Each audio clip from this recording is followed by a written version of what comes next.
Hello, Bravs. We got books again. Of course we do, though.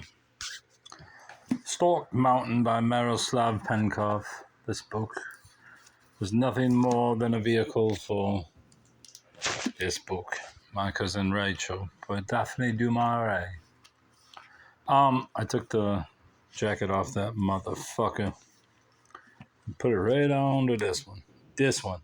DIS. This one. So, Stork Mountain, thank you, but bye.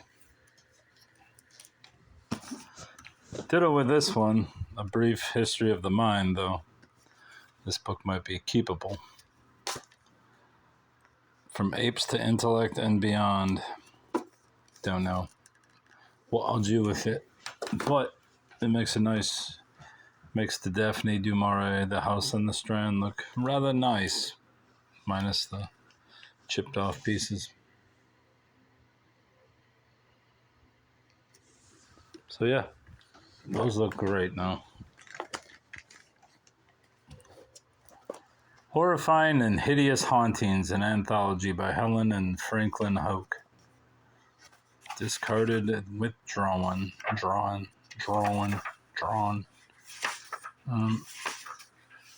This is obviously a bunch of authors, the most notable being Ray Bradbury and Ruth Rendell. Or is it Rendell? Dorothy Sayers. I recognize the rest. This one says, wow, gay as cheese. What? That Hellbound Train by Robert Bloch. Let's look at gay as cheese. What the fuck is that? Gay as cheese.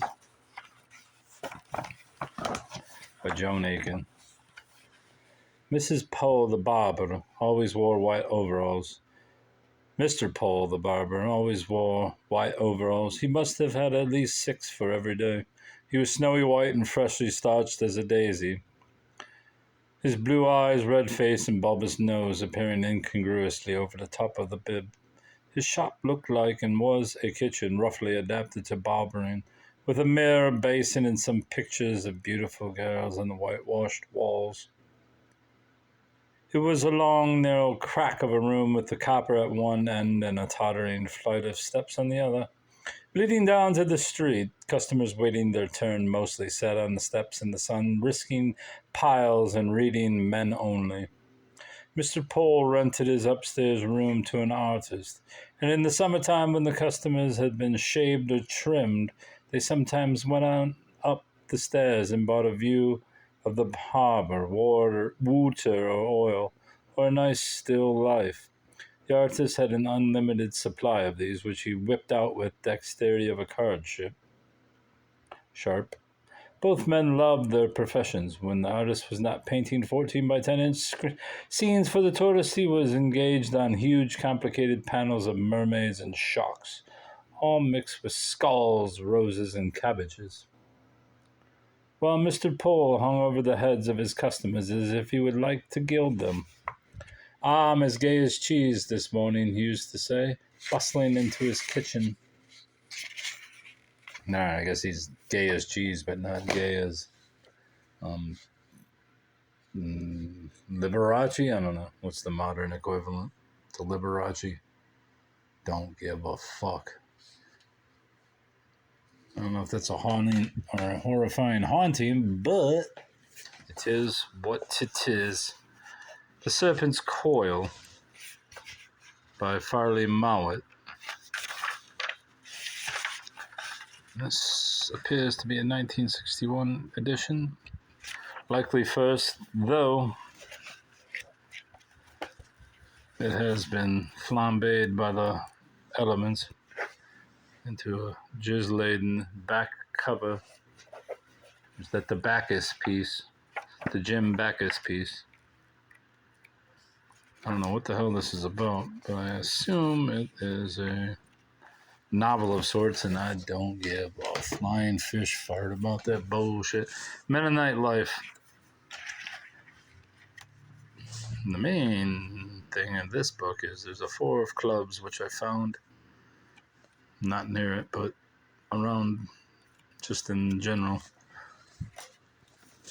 Mennonite Life by John A. Hostetler. Look how happy these are. These, as if they're the same. I don't know what this means, but I got it. Family life is a cherished goal among the Mennonites. At least they got a nice bookshelf. Look at that fucking bread. Ladies at Champ.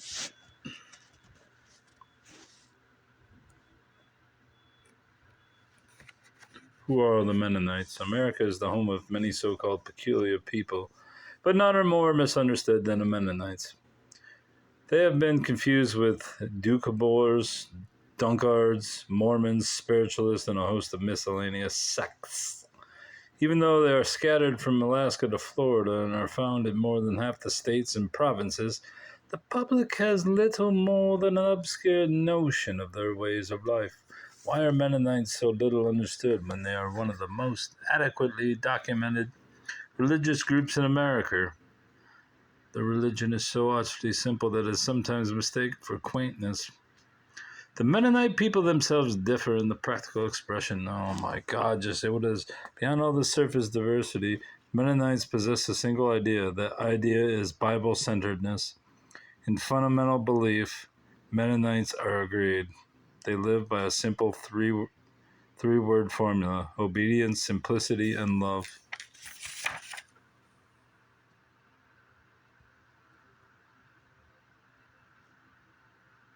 I can't do it. I can't do it. This book is interesting, even though I bent the shit out of the cover. History of Ohio in words of one syllable. Books containing words of one syllable proliferated in the late 19th century as a way to teach children to read. These books today still serve that purpose and are very popular with homeschoolers and parents as a way to promote reading. In this popular book from 1888, one-syllable words tell the history of the struggles and triumphs of the state of Ohio, written to help youngsters of the day learn to read. The book combines stories, poems, and illustrations. Multi-syllable words are broken up into single syllables. As Ohio's colorful past unfolds from statehood to the year 1888 when the book was first published. Let's look at this shit. Columbus. This fair city is one of the three towns in the United States. Born a capital. What the fuck is this do? I don't understand this. What is this meant to do? In sending forth this unpretending record of Ohio's struggles and triumphs from her birth to the present time, I have sought to make it both instructive and interesting. I don't know. I don't know what it means. Why would you break it up? It would have been better if it was just one syllable. But how could you even have a history of Ohio? And that's 3 syllables. Anyway, never seen that shit before. Those famous fairy tales, What Really Happened? By Johann van Droges. What was it that brought tears to the eyes of Olga, the witch and Beauty and the Beast?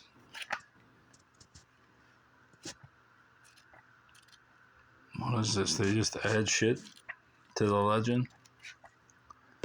To Shirley Edwards for her offsprings or for her young friends. All right, Johann. Interesting enough. I don't really take a thoroughly enjoyable trip through these delightful fairy tales, all with smile-inducing endings for its principal characters, yes, even for Olga the Witch, all set in the same medieval times but considerably fleshed out and written as modern short stories.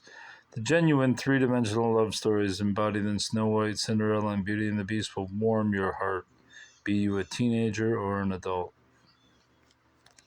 I don't know about that, Bubba. Here's one of the books I went back and got at the half-off sale, which made probably no sense to go back and do, even though I got 4 books. Made no sense.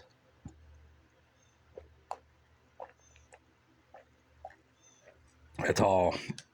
But I did it, and I saved, what, $2. Woohoo! Then I got caught in the traffic jam on Wayne Road. Yeah, terrible. After Contact, the human response to extraterrestrial life. Since I'm on the Laura Mundo kick,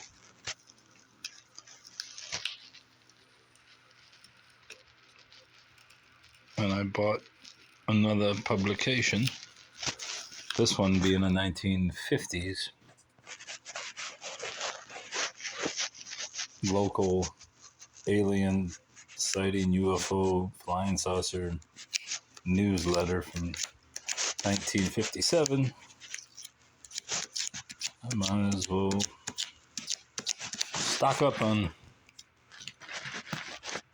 source material if I further this study. After Contact, the human response to extraterrestrial life. I don't know what'll be in there, but what do you expect? Here's the Robert Lowell book. Not Robert Lowell, it was W.S. Merwin. I guess there wasn't a Robert Lowell, it was Merwin. Echoes in Moving Fields, Structure and Subjectivity in the Poetry of W.S. Merwin and John Ashbery. And there's little gifts in there. D.A.D. Softball Raffle, Madison Heights.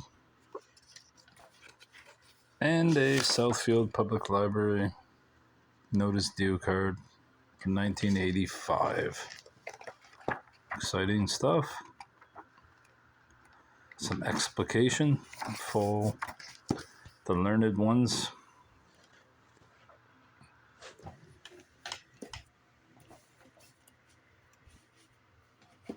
David Sedaris, Theft by Finding Diaries, 77 to 2002. Not a particular fan of David Sedaris or his sister or any of the Sedaris family, even though I've never heard of the rest of them, but I assume that if those two chopped blocks of fucking stumpwood are what they are, then these two, the rest can't be much better. But you never know. Yeah, this book's worth a little money, worth more than 50 cents, which I got it for, so I bought it. Dan Brown, I did not buy to keep. I bought him because he had a nice dust jacket on this otherwise water-soiled book, which will go to that other part of the world known as the fucking clutter. And it will jacket Mr. Holmes. See how much nicer that looks? That looks beautiful now. Put that fucking Mylar on there. It looks sharp. Looks great. Quite proud of all those. The Catcher in the Rye. Everyone knows what this is. Obviously a reprint. It's obviously going to eBay, where it will sell for $13 or nothing. And I'll make $5 off it because shipping is ridiculous. Their fees are exorbitant. But it looks like it's got some moisture exposure. Yeah. Could just be fucking... Is that moisture exposure? Kind of looks like no, but it's just like Soylent Green. Anyway, to eBay you go when I finally list it. These books I looked up, and I could probably sell them for 13, 14, 15 bucks. That will pay for all the books I bought today, possibly for tomorrow. If I get about $8 or $9 out of the deal. Marlene Perez, Dead is a State of Mind, Dead is a Killer Tune, Dead is So Last Year. So yeah. Drink of the day, Faygo, cream soda diet. Full Metal Alchemist, manga stuff that I got from my child. But my child didn't respond to the text when I sent the photo, so I don't know if I'm keeping it or not. It's worth about $10, even though it is, I believe, ex library, so less than 10. But if I have other copies, which I may, it will be sold on eBay. This is the winner of the day. Oh no, drunk guy's back. The drunk brother. Oh shit, he's drinking too. The Garden of Evil by Bram Stoker. Mimi Watford faces death, and the hideous legend of Caswall Castle comes to life. What unseen terror awaits? Waited for Mimi Watford in the Garden of Evil.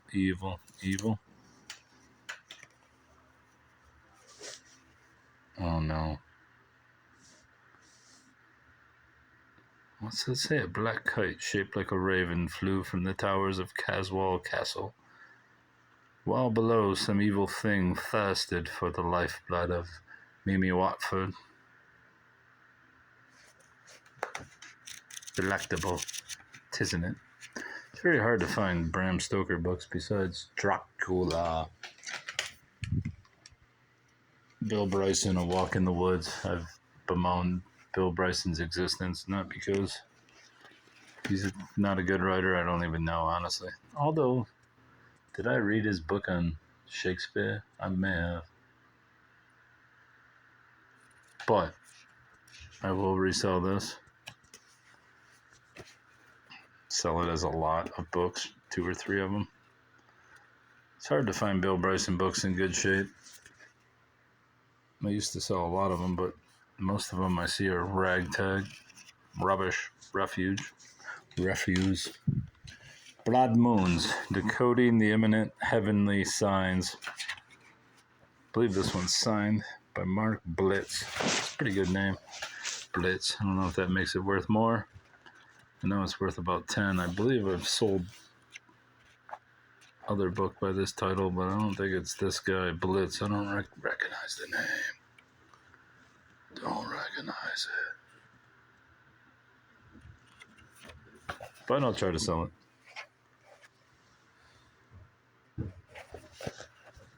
In Genesis, God declared the sun and moon would be used for signs of coming dramatic events, and the creator of the universe would intersect with human history. But how do we unlock the code to interpret the signals?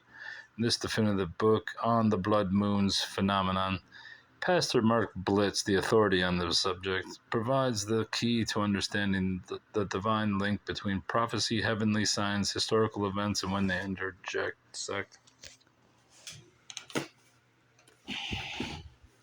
All about dreams. This is the last book I picked up at the 50% off sale. So it was 30 cents. 30 cents. Everything you need to know about why we have them, what they mean, and how to put them to work for you.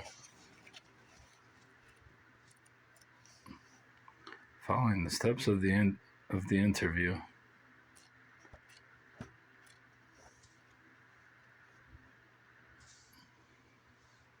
Did have a dream last week about an ex-girlfriend who creeps up about once a year, and it's usually sexual in nature, not like overtly like some sadomasochism book that I have over there in the sill. But she was trying to get sex from her, and she was not into it. And then at some point she goes, "Can we just go get this over with?" I was like, all dejected, but I was like, okay. And that was it. I don't know what that dream means. I know what it does mean. It means you get the fuck away from her, which is what I did. Because she hated me. She fucking hates me. The church. Anyway, that's all. No, where's that one book? I did get a directory, 1957 directory of the Wayne, Michigan, My Chicken. Your chicken, all of our chickens. Is this it? No, it isn't. Oh well, I don't have it on me, so fuck it.